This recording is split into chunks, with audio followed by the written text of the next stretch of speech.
So you may be shocked to know this, but yes, we're in the middle of a pandemic, but there is still a primary that is still taking place. There is still a primary that is still chugging along between one Joe Biden and one Bernie Sanders. For Democrats abroad, Sanders had a crushing victory, 57.9% to Joe Biden's 22.7%. This will net 9 delegates for one Bernie Sanders, and this will net 4 delegates for one Joe Biden. No, it's not a huge amount, but it is a win, and you got to celebrate these wins considering that the last few Super Tuesday, mini Super Tuesday, and mini Super Tuesday didn't necessarily turn out all that favorably for one Bernie Sanders. Sanders was said to be reassessing his campaign, basically what he was going to do going forward. Now, when he was pushed on this ended up with a pretty testy exchange with this reporter. This is absolutely hilarious. But listen to Sanders get pretty spicy with this reporter who's bugging him about leaving the race. Sir, what are you saying to your supporters? There have been all this flurry today. Can you say to you? Some of what we said is just untrue. We sent out a statement. What's your time frame? I'm going to stop with this. I'm dealing with a global crisis.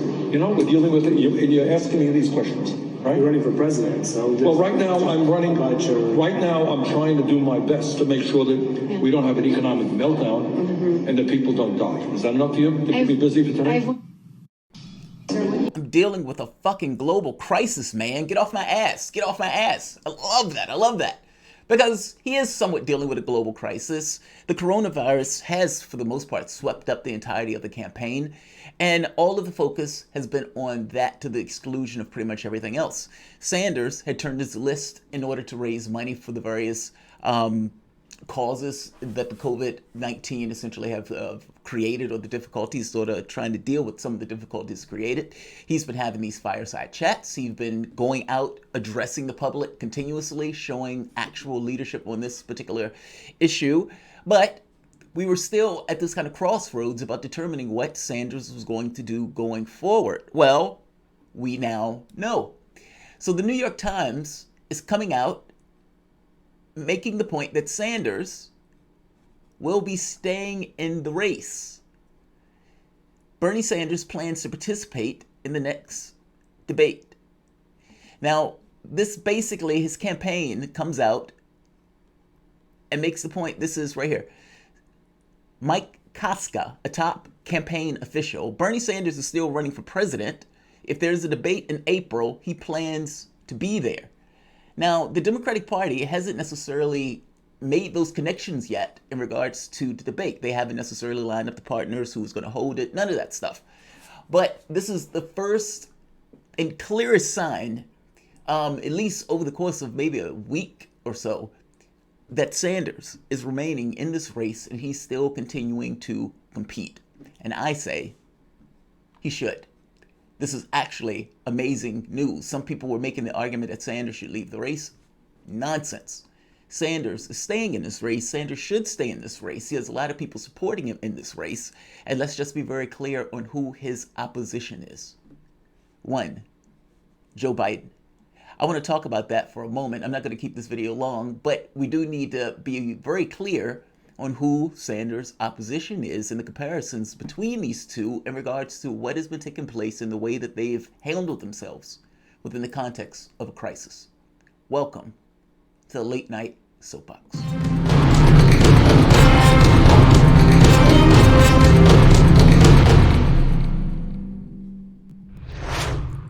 My name is Jamarl Thomas. This is the Progressive Soapbox.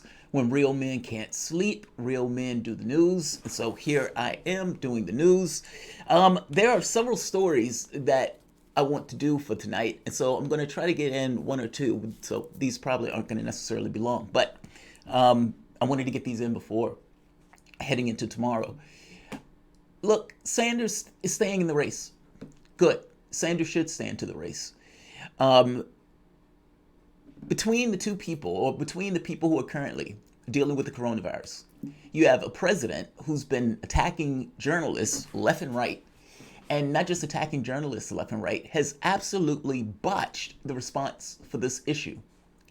by the same token, despite him botching the response for the issue, his opposition, the person who the Democratic Party is putting up to run and who they threw all of their weight behind, Joe Biden was missing for a week. There was a hashtag, where's Joe Biden? Because Joe Biden literally dropped off the face of the earth.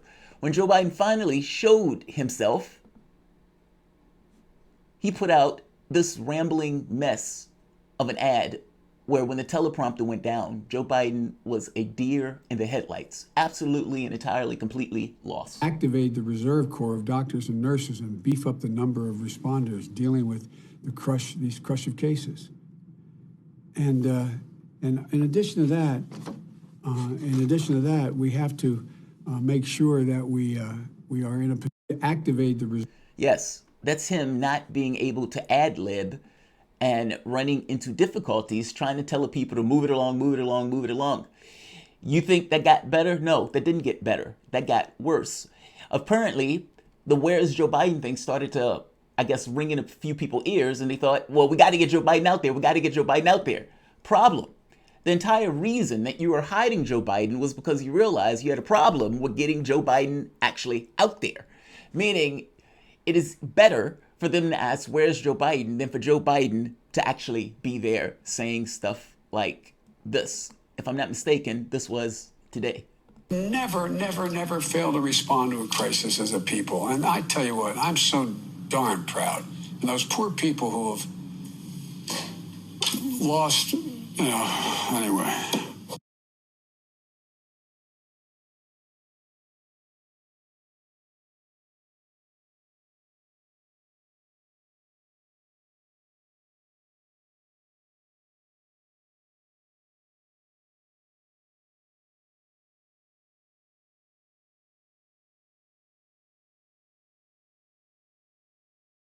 This is not editing or anything else. This is Joe Biden with an inability to just get out basic, coherent thoughts. And just to, here's another one. This is Joe Biden on The View.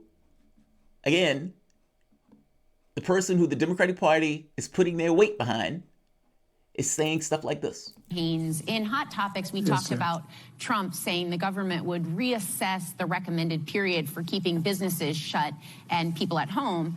Are you at all concerned, as Trump said, that we cannot let the cure be worse than the problem itself? We have to take care of the cure. That will make the problem worse no matter what. This is Sarah. We have to take care of the cure, and that's going to be worse no matter what. Like, I hope you understand what I mean here. This is the opposition to Trump. Trump is arguing that we need to reopen the government early, that we need to pull back on the social distancing thing, because even though you're going to lose several million people, well, we got to clearly keep the economy going. The Democratic Party's person who's supposed to be going against Trump is doing video after video after video, bumbling, breathless, giving boilerplate speeches that don't really mean anything about anything. We need more ventilators. Yes, we need more ventilators. But is that the best that you got in regards to your ability to talk about this issue? Every time I see Joe Biden give one of these speeches, I think to myself, God damn it, this is the guy who they chose over somebody who is articulate, passionate, and knows exactly what he wants. Joe Biden said once before that nothing is going to change for the various people in our society.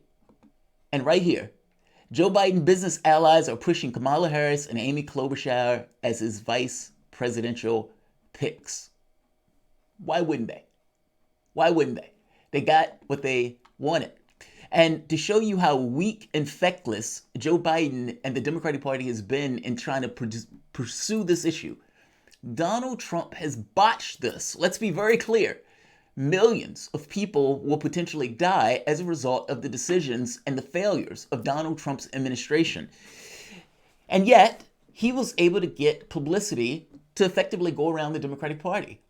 And despite botching this, despite catering to corporate interests and everything else over the well-being of the public itself, despite making the arguments that people will have to die in order to kickstart the economy, when you ask the public, CBS News poll, Trump's handling of the corona outbreak, 53% to 47%, saying he's doing a good job. Here's another one. Trust more to handle the coronavirus outbreak. President Trump up 6 points. Up 6 points. That's not in a vacuum. That's because of the opposition. Joe Biden is going, was vacant and absent, and when he finally did show up, saying stuff like the following. We have never, never, never failed to respond to a crisis as a people. And I tell you what, I'm so darn proud. And those poor people who have lost, anyway. Reserve Corps of doctors and nurses and beef up the number of responders dealing with these crush of cases. And in addition to that, we have to make sure that we are in a. Sarah Haynes, in Hot Topics, we talked about Trump saying the government would reassess the recommended period for keeping businesses shut and people at home. Are you at all concerned, as Trump said, that we cannot let the cure be worse than the problem itself? We have to take care of the cure. That will make the problem worse no matter what. This is Sarah. That's the guy they chose. That's the guy they chose. As opposed to this guy who has been doing these fireside chats, who has the ability to speak off the cuff, who's been doing virtual town halls, and who's been Johnny on the spot leading on this very specific issue, not just with boilerplate, but with actual policy. Actual policy. Sanders has been all over the place doing videos just like this. Look, Chris, the truth is right now, we face at this moment, in terms of the pandemic, in terms of the economic meltdown, the most serious set of crises that have been faced in this country perhaps for 100 years.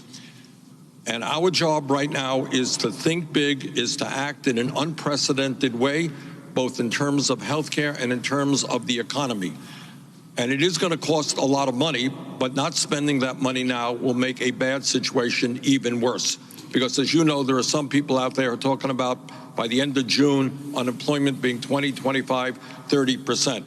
So right now, our focus has got to be, in my view, to make sure that all workers in this country are kept whole, they continue to get their paycheck, to make certain that in addition to that, people get a check of $2,000 a month, to make certain right now that we move in an unbelievably aggressive way to make sure that our healthcare providers, our doctors and our nurses are not dying on the job trying to protect us. And that means the How can we not have buyer's remorse? How? How do you see what's taking place in regards to the capability of the various candidates to deal with this, whether that's Trump, whether that's Biden, or whether that's Sanders? And you see a clear inability of Biden to articulate words, a clear inability to have a coherent thought, a clear inability to stand there and actually answer questions off the cuff, or for that matter, even being able to speak off the cuff. The moment that the teleprompter goes down, he goes down. He hits the skids. He has an inability to just stand there and extemporaneously speak. All of this bespeaks of a certain problem with the candidate themselves. And the idea that the Democratic Party is coalescing around this clearly mentally dysfunctional man is abominable. It gets across how much they revile Sanders and what he represents. I strongly push that there should be no reason, nobody in their right mind that's a lefty, that turns around after being smeared and attacked as racist and sexist and having your color or gender, for the most part, erased in order to attack the various supporters after being called thuggish and aggressive, then to turn around and support the party that decided that the politics of the moment demanded that they not just attack the candidate because they couldn't get any kind of gains on the candidate, but they goes all the way into the supporters themselves and attack the supporters. The notion that after all, the entirety of the party itself lined up against policies that the public found positive and found that they wanted, and the party lines up against it, it gives you a clear understanding of what the party is versus who you are, and that they are entirely against your interests. Why on earth would you support and back up a party that is that fundamentally against your interests and willing to go to those lengths in order to stop you and your candidate? Sanders is staying in this race. Considering his opposition, Sanders stood to stay in this race. And even beyond the opposition standpoint, even beyond the race standpoint, if you want to put up some kind of viable argument against the coronavirus, the Democratic Party is trying to erase Sanders from this particular race. And while it was in flux and people didn't necessarily know what Sanders was going to do, fair enough, but at this point, Sanders is staying in it. I put to you that part of the reason he's staying in it is probably something to do with this. Meaning, if Donald Trump is able to skate on this notion that he is handling this well, and this may just be a comparison between Joe Biden and the Democratic Party versus the way Trump is perceived to be handling it. If he's walking away after botching this to such a degree with 53% because of how bad and feckless and unimaginative the Democratic response has been, well, that's a travesty. And so between the person who's showing leadership on this, meaning Sanders, he may think it's more ideal for me to stay in the race and to make this very specific point. To make another point on this, if this illness had hit, let's say, 2 months prior, would we see a different result? Meaning, if Joe Biden showed this level of an inability to deal with just the most basic of items, we have a crisis. All right, how are you going to deal with it versus how the other person deals with it? He showed this level of an inability to deal with it. Does that show in polling, especially if it's something where the crisis hits months ago? I'm curious to see how the public would have responded in the midst of the crisis while it was going on in Super Tuesday and some of these other states. But beyond that point, there's also the issue of political might.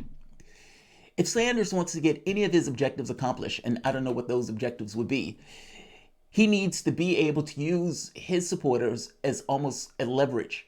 Now, the problem is Sanders had already given that leverage away, saying he was going to support any random Democrat at the end of the process. Hopefully that they were going to say the same thing for him. Well, they didn't necessarily do that, at least not right away. In this case, though, Sanders would have been better off using his supporters and trying to get political concessions for his support. He would have been better off on two fronts. A, you would have been more likely to try to, despite all the belly aching and everything else, if you want your supporters to vote for Joe Biden, those supporters are going to want policy concessions. And if you're not willing to be somewhat of a hard ass in getting and guaranteeing those policy concessions, then you can't legitimately expect your supporters to vote for Joe Biden. Meaning, if you really want people to vote for Joe Biden, being a hard ass probably was the way for you to get those people on board. I'm just saying. So he's staying in the race. I suspect he still wants to push his particular policy agendas. How hard he's going to go at Joe Biden at this point is unknown. And like I said, a lot of his focus has been on the coronavirus itself. He hasn't necessarily taken shots at Joe Biden, which, again, may give kind of a heads up on where his head is in regards to this race. So I'm going to end this because I still have another video that I want to do before it gets too late.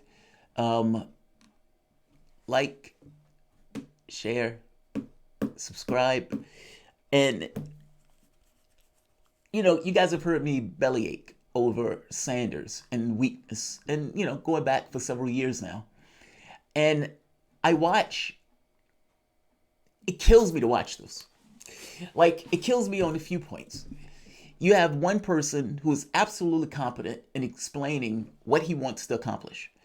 He looks at this as a crisis and looks at this as an opportunity to get big policy things done within the context of this crisis. Nobody's saying how are we going to pay for that. People are just saying, oh my God, we got to do X or we got to do Y. We have the capacity to do this. We've always had the capacity to do it. We just didn't do it.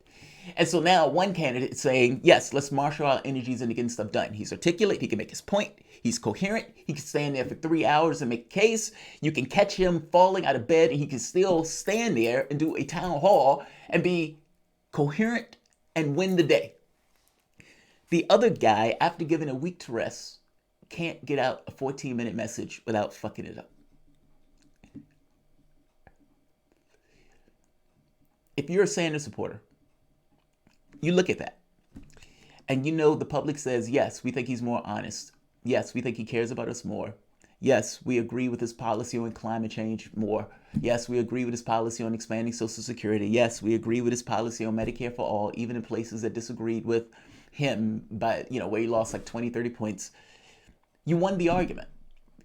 And not just won the argument, there is a clear disparity in skill and ability in articulating themselves and dealing with the policy levers of government to accomplish big things. And yet, you still have a race where Joe Biden looks like he's skating his way to victory. It is painful to watch what is taking place and the way the Democratic Party was willing to set themselves on fire just to stop Sanders. And if they want to set themselves on fire to stop Sanders, fair enough. Let them burn. That's where I'm at. Like, share, and subscribe. By the way, contributor appreciation is probably going to be this evening. I think I'm going to get that done today. I'm going to see if Miss Thomas can join me. But like, share, subscribe. I'll see you guys in a few minutes. Thanks all.